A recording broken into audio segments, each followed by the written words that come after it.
Tout pour investir. Dose d'économie.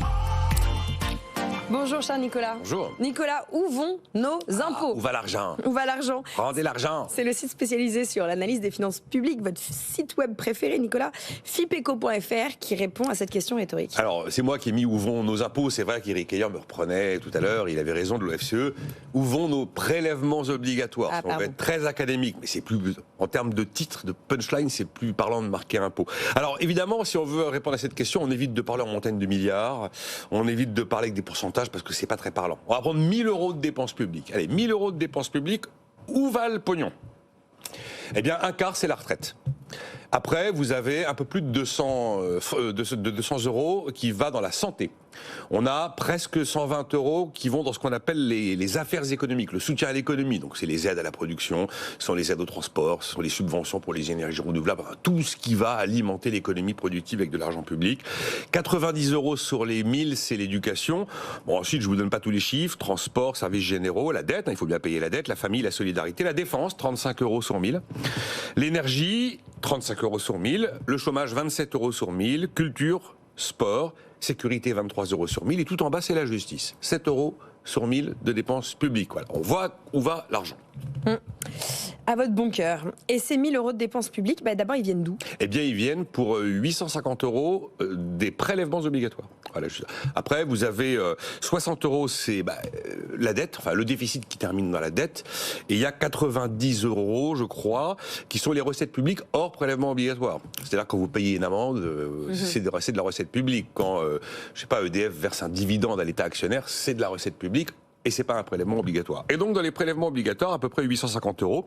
Là, le premier des prélèvements obligatoires, c'est ce qu'on appelle les cotisations sociales qui viennent de nos salaires. Et c'est vrai que ça n'est pas une taxe.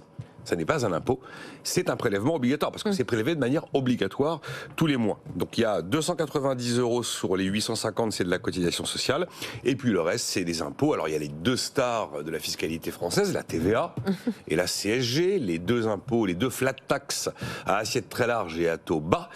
Et puis ensuite, vous trouvez l'impôt sur le revenu dans les grandes masses, l'impôt sur les sociétés, la taxe foncière. On pourrait d'ailleurs citer les DMTO, les droits de mutation à titre onéreux, c'est pas mal.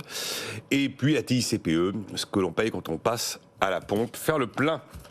Bon, notamment, mais c'est sur les produits énergétiques, donc c'est plus large. Bon, on parle de où vont nos prélèvements sociaux globalement, 1000 € de dépenses publiques. Quelle conclusion on peut tirer si on fait une photo là de cette dépense? Première conclusion, le pays vit au-dessus de ses moyens et en 2024, on va fêter la 50e année de cette réalité d'un pays qui vit au-dessus de ses moyens. La deuxième conclusion, c'est que la dette ne cesse de gonfler.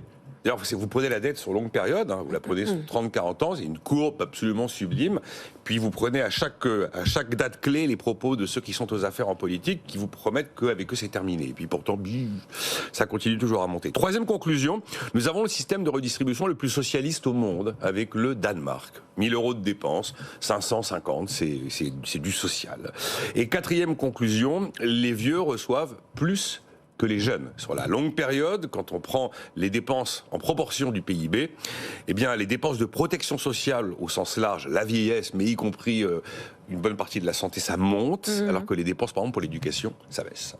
Bon, que faudrait-il alors si on voulait changer ce déséquilibre, au lieu de dire de cet équilibre? Oui, on pourrait dire déséquilibre des dépenses intergénérationnelles. Alors, il y aurait une solution, c'est de donner plus aux jeunes et moins aux vieux. Alors c'est pour ça que François Ekal, qui est l'auteur de la note de fipeco.fr, indique qu'on pourrait décider que passé un certain niveau de pension, il n'y a plus d'indexation automatique. Attention quand même aux leurres de l'idée de se dire tiens, on verse moins de pension, donc on aura plus d'argent pour l'éducation. C'est pas la même caisse. La pension, elle est alimentée par des cotisations, donc ça veut dire que les cotisations seraient appelées à baisser. Mais l'éducation, par exemple, c'est quand même financé par la dépense publique et l'impôt. Donc il n'y a pas une sorte de transfert magique si on décidait de faire ce type de choix politique.